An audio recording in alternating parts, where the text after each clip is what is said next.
মানুষ প্রতিদিনের আশা আছে আর শয়তান জীবনের কাছে আসলে আমি ধ্বংসপ্রাপ্ত হইনি।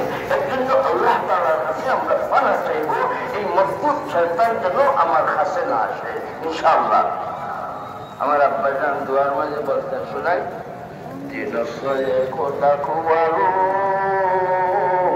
দুসুরা শয়তান রাখা পিছে বসিয়াছে লুটিতে ইমান শয়তানের রোটা বেদারি এক্ষেত্রে লিখে আগে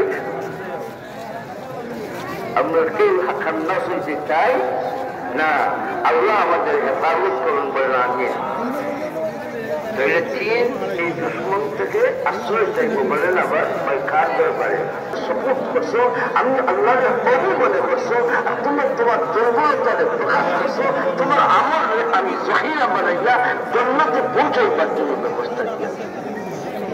এর জন্য সাহেবরা আমরা আমাদের আমলকে সহি সুন্দর করার জন্য সবসময়